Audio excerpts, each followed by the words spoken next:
Salut les poulets, ici Jérémy. Dans une précédente vidéo, j'avais un peu parlé de mon papa et notamment de toutes les choses qui l'avaient marqué, étonné, choqué ici en Turquie. Et comme cette vidéo vous a énormément plu, j'ai reçu énormément de commentaires en dessous de cette vidéo là, donc déjà je vous en remercie. Et j'ai décidé de faire une deuxième version de cette vidéo, mais cette fois-ci en parlant de ma maman. Et oui, parce que ma maman est déjà venue à Istanbul également. Elle est venue deux fois si mes souvenirs sont bons, et donc elle a également pu constater un petit peu la vie qu'il y a ici. Et donc je vais vous partager les choses qui l'ont choquée, étonnée, marquée quand elle est venue également en Turquie. Je vous dis tout ça après le générique.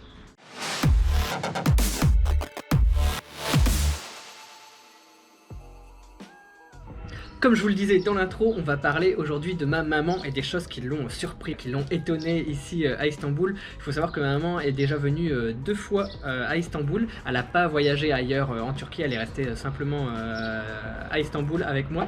Et pour vous remettre un petit peu le contexte, ma maman est originaire également du nord de la France, comme mon papa, mais elle a déjà voyagé un petit peu plus. Ma maman, elle a vécu dans le nord, mais elle connaît bien Lille, elle connaît un peu Paris, elle connaît Lyon également, elle a déjà vécu à Lyon. Et maintenant, elle vit à l'étranger, elle vit aux Émirats Arabes Unis, à Abu Dhabi. Si vous avez regardé mes vidéos précédentes, voilà, il y a un an et demi, j'avais fait des vidéos là-bas. Donc c'était vraiment top, on a été dans le désert, on a nourri des chameaux, des dromadaires, on a été dans des parcs d'attractions, etc. C'était vraiment top. Donc pour ceux qui aiment les Émirats Arabes Unis, Dubaï, Abu Dhabi, n'hésitez pas à regarder mes anciennes vidéos. Et donc ma maman maintenant vit à l'étranger depuis, ça va faire 3 ans, 2-3 ans, un peu comme moi ici en Turquie. C'est un peu pour vous remettre dans le contexte, donc parce que ma maman connaît un petit peu plus de choses à l'étranger que mon papa. Mon papa, lui, pour rappel, il est originaire du nord de la France et la première fois qu'il a été à l'étranger, qu'il a vu une ville à l'étranger, c'était Istanbul, la première fois qu'il a pris l'avion. Donc voilà, donc c'était un peu différent. Donc ma maman peut-être a des choses différentes en fonction de son passé. Et donc on va commencer avec les lieux touristiques, principalement la Mosquée Bleue. Elle a été émerveillée par la Mosquée Bleue, elle a dit c'était vraiment magnifique, c'est immense. Elle a été à l'intérieur, elle dit c'est vraiment impressionnant. Tous les tapis sur le sol, mais le tapis immense, la coupole, donc bleue, c'est pour ça qu'on l'appelle la Mosquée Bleue, qui est extraordinaire. Donc elle a vraiment apprécié, elle a dit c'est vraiment un monument extraordinaire. Et en parlant de lieux également touristiques, il y a également la citerne basilique comme on l'appelle. Donc en fait c'est des galeries souterraines qui se trouvent pas très loin de la Mosquée Bleue. Franchement c'est à 200 mètres à pied, c'est vraiment pas loin. Et c'est un endroit souterrain où il y a énormément de colonnes. Il doit y avoir je pense plus de 300 colonnes souterraines de plus de 9 mètres de haut. Donc en fait vous pouvez aller sous Istanbul, sous la ville, et vous voyez une galerie de colonnes partout et c'est vraiment impressionnant. Et ma maman avait d'autant plus apprécié parce qu'à cette époque, quand elle est venue, je me souviens, il faisait très chaud. Et quand on a été dans les citernes, comme c'est souterrain, il fait un peu plus frais. Donc c'était très agréable parce qu'à l'extérieur, il faisait très chaud. C'était limite insupportable. Et à l'intérieur, c'est rafraîchissant. Donc elle avait d'autant plus apprécié. Et c'est surtout voir cette collection de colonnes souterraines. C'est vraiment impressionnant. Et ma maman a été vraiment émerveillée. Elle a dit que c'était 2 endroits vraiment superbes. Donc je vous le recommande parce que je pense pas que dans mes vidéos, j'ai déjà parlé de cette fameuse citerne basilique. Donc c'est l'occasion d'y aller. Pour le prix, je pense que ça doit être une vingtaine de livres turcs pour ceux qui sont intéressés. Ensuite, ce qu'elle a adoré aussi, ce qui l'a fait sourire, on va dire, c'est quand on a pris des dolmouches ou des minibus. En fait, les dolmouches, c'est des taxis partagés. On va dire c'est des espèces de petites camionnettes jaunes. On peut s'asseoir dedans et en fait, le chauffeur démarre simplement quand le taxi est plein. Quand la camionnette est pleine, et ensuite il fait un trajet, mais il n'y a pas vraiment d'heure fixe. C'est juste qu'il est à un endroit, on sait qu'il va aller d'un point A à un point B. Et une fois qu'il est rempli, il commence le trajet. Et des fois on est au fond du minibus, on va dire. Pour payer le chauffeur pour le trajet, et on tape sur l'épaule de la personne devant nous et on donne l'argent en fait. Et l'argent transite de main à main jusqu'au chauffeur. Et ensuite si par exemple on donne 10 liras et que c'est que 7 liras, ensuite le chauffeur redonne la monnaie, redonne les 3 liras dans le sens inverse. Et donc il y a un fonctionnement comme ça dans le bus. Et à un moment elle était impressionnée de voir que les gens ils prenaient l'argent et ils le faisaient passer jusqu'au chauffeur. Elle a dit mais en France jamais ça arriverait. En France on demande ça, les gens gens vont dire bah tu te déplaces, tu vas le donner au chauffeur.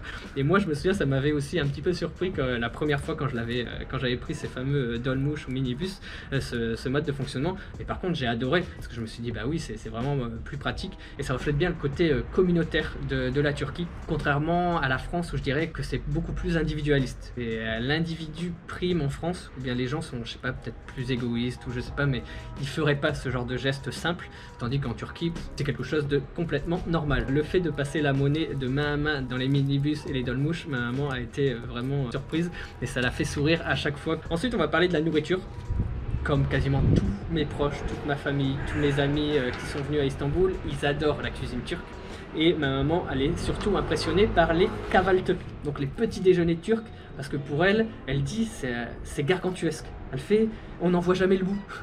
Ils nous amènent toujours des trucs, ça recouvre toute la table entièrement. Il y a toujours plein de petites coupelles, plein de choses différentes, des ingrédients. Maman me disait qu'on a l'impression que ils ont fini, qu'ils nous ont amené tout, et après ils reviennent 3 minutes après et ils nous apportent les œufs. Après ils reviennent et ils nous apportent du pain. Ensuite ils reviennent régulièrement pour nous resservir le thé. Donc ils sont toujours là. Dès que notre thé est terminé, on nous le prend et on nous en redonne un. Donc elle dit c'est vraiment impressionnant, c'est immense, et elle adore ça. Donc c'est vraiment une des choses aussi qui l'a beaucoup marqué. Donc les fameux petits déjeuners gargantuesques. Voilà, je reprends son expression dans ma vidéo. Ensuite, un truc qui l'amuse beaucoup, c'est également ici, vous le savez, il y a beaucoup de barbiers, il y a beaucoup de coiffeurs un peu à tous les coins de rue, et pour sécher leurs serviettes, les coiffeurs, la plupart d'entre eux mettent les serviettes sur le trottoir. Ils les font sécher sur le trottoir, littéralement. Je vais vous mettre quelques photos, vous allez voir, c'est assez amusant, et donc on peut se balader et en plein milieu du trottoir voir des serviettes juste là. Maman, l'image qu'elle a à chaque fois d'Istanbul, c'est les serviettes. À chaque fois elle me dit ah ouais, les serviettes, les coiffeurs, c'est marrant, c'est impressionnant, c'est des choses qu'on ne voit pas ailleurs. Après je sais pas, peut-être que dans d'autres pays ils le font, mais en tout cas de mémoire, les pays où j'ai eu l'occasion d'y aller, j'ai pas souvenir qu'on faisait sécher ces serviettes sur le trottoir, dans la rue. C'est typique, c'est l'image vraiment, entre guillemets, la carte postale. Pour elle, les serviettes qui sèchent dans la rue, c'est la carte postale d'Istanbul. Ma maman aussi, comme mon papa, a adoré l'accueil, la gentillesse des Turcs, parce qu'elle disait même si on parle pas le langage, ils essayent toujours d'aider. Et des fois, elle se baladait seule le soir, et elle dit, voilà, elle est jamais embêtée, et elle se sent bien. Elle dit c'est une bonne atmosphère, une bonne ambiance tout le temps, à n'importe quelle heure. Et notamment près de chez moi à Kadıköy, il y a une rue où il y a beaucoup de télé à l'extérieur. Moi j'y vais souvent quand il y a jour de match, voilà, les derbies, la Champions League. J'y vais souvent et je me pose là pour regarder les matchs, et on est dehors, vraiment dehors, et il y a des télés dehors dans la rue. Et il y a une rue vraiment connue où il n'y a que les télés, donc on le voit de loin, on voit quand il y a un jour de match, c'est la pelouse, c'est vert, et on peut voir du vert un peu partout dans la rue, parce que il y a des télés partout, c'est incroyable. Et à un moment elle dit ah ouais, j'adore aussi cette ambiance là, parce que dès qu'il y a un but, par exemple on est en train de marcher et qu'il y a un but, tout le monde se lève, il y a une ambiance de malade, on a l'impression d'être au stade, et à un moment elle a adoré. À un moment elle dit ah, c'est vraiment chaleureux, les gens, voilà, ils explosent de joie, ils montrent vraiment quand ils sont contents. Elle a adoré notamment cette fameuse petite ruelle avec plein de télé, et c'est assez fréquent ici en Turquie de voir dans les cafés, dans les bars, plein de télé. Si vous me suivez sur Instagram, si vous ne le faites pas, je vous recommande vivement de le faire, faites-le vite. Il y a mon Instagram qui va s'afficher, et je publie souvent des stories, donc des petites vidéos, et je vous montre souvent quand je fais poser dans un bar, un restaurant, et la plupart du temps il y a au moins 3-4 télés dans une pièce. En fait j'ai l'impression que sur chaque mur il y a une télé, et c'est pas des petites télés, c'est vraiment des grands écrans plats, et qui permettent à tout le monde, peu importe où on se situe, où on s'assit dans la pièce, de voir au moins un écran, et de pouvoir voir un match de foot ou autre.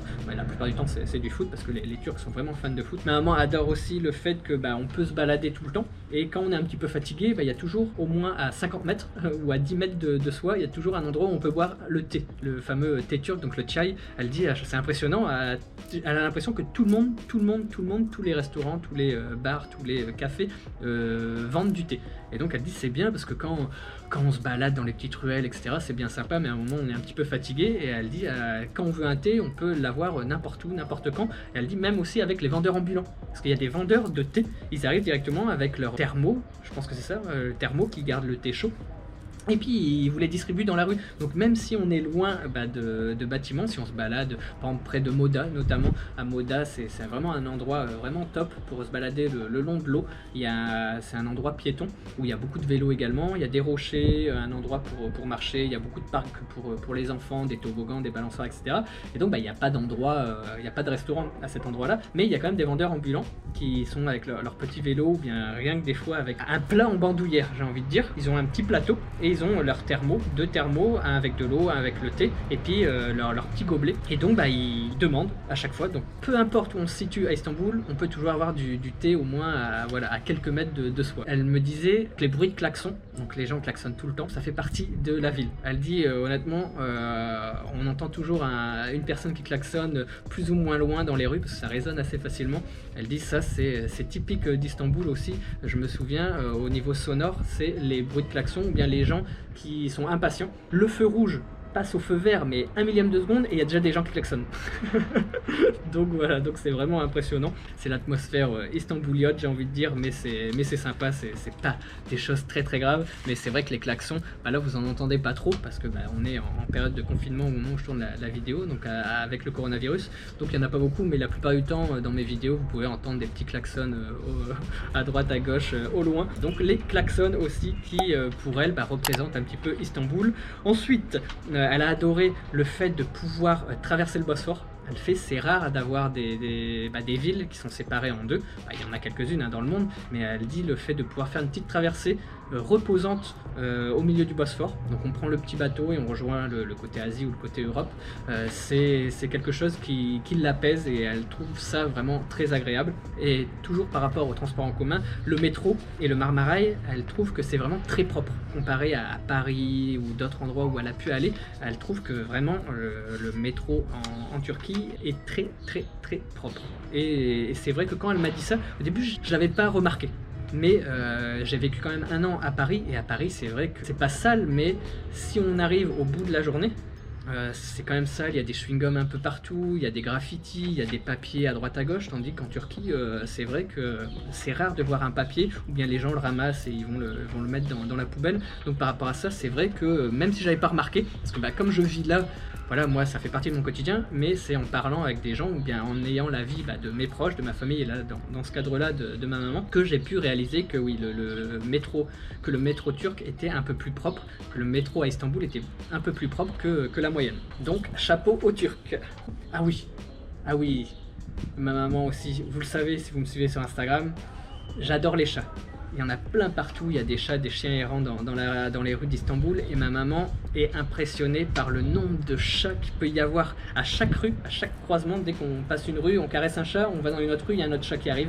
Et donc elle adore, elle dit pour elle Istanbul c'est la ville des chats. Il y en a tellement, quasiment un symbole pour la ville, et ma maman adore donc ce côté animalier, j'ai envie de dire, dans la ville. Donc il y a des chats, des chiens, et ils sont pas agressifs du tout, ils viennent vous voir pour être caressés. Si vous avez un petit peu de nourriture, vous leur donnez, et puis voilà, ils ronronnent tout de suite. Franchement c'est vraiment agréable. Moi j'adore ce cadre là de pouvoir avoir des chats, plein de chats partout ici à Istanbul. Moi j'adore. Je sais qu'il y en a, ils aiment pas trop parce qu'ils aiment pas trop les chats ou bien ils sont allergiques, je le peux comprendre, mais en tout cas pour moi c'est vraiment un côté positif d'avoir plein de chats partout. Ensuite elle m'a parlé de la météo. Elle trouve que la météo c'est vraiment agréable. Elle est vraiment agréable parce qu'il fait jamais trop froid et il fait jamais trop chaud, parce que comme je vous l'ai dit, ma maman vit à Abu Dhabi et pour elle le temps est trop chaud. Voilà, il fait trop chaud, c'est le désert, et on peut plus en profiter en fait.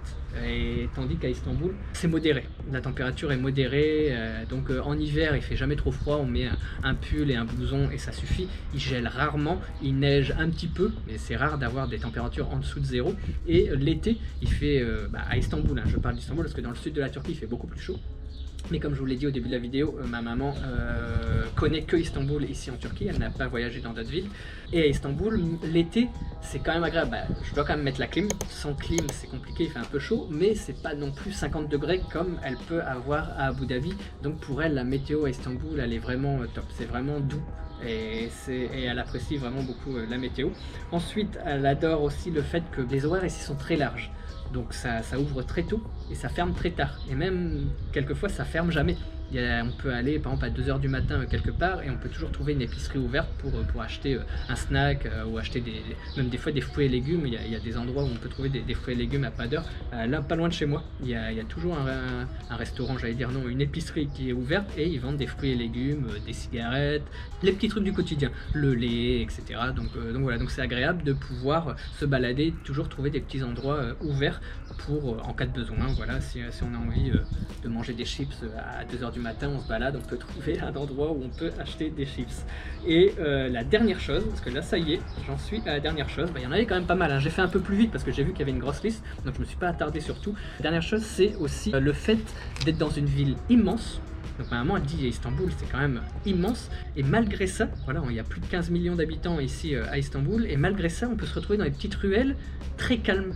Voilà, on n'a pas l'impression d'être dans cette ville gigantesque. Il y a quand même des rues reposantes où on peut se balader tranquillement, on n'est pas embêté, c'est très safe. La sécurité est au rendez-vous parce que ma maman elle me disait on peut se balader, on n'est jamais embêté, c'est ça qui est pratique.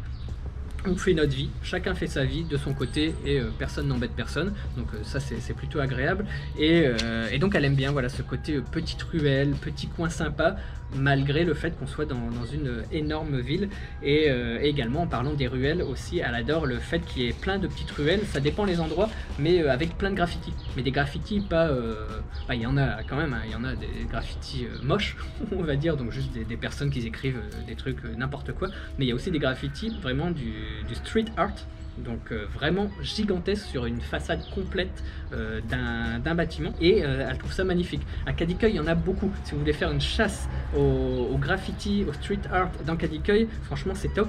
Moi ça fait 3 ans que j'y suis et les graffitis évoluent en fait. Il y en a des fois ils disparaissent et ils sont recouverts par d'autres mais ils sont toujours très beaux et il y en a énormément. Les rues sont colorées, à Moda notamment il y a des rues par exemple avec des parapluies un peu partout, ça décore, ça donne un côté chaleureux aux endroits. Voilà pour les choses qui ont marqué, impressionné, choqué, amusé ma maman ici à Istanbul. Merci d'avoir suivi cette vidéo jusque là. Si vous avez aimé, n'oubliez pas le pouce gris en l'air, n'oubliez pas également de vous abonner si ce n'est pas déjà fait, de me suivre sur Instagram comme je l'ai dit un peu au milieu de la vidéo pour suivre le quotidien d'un Français qui vit à Istanbul. Et je vous dis à bientôt pour la prochaine vidéo. Tchuss les poulets!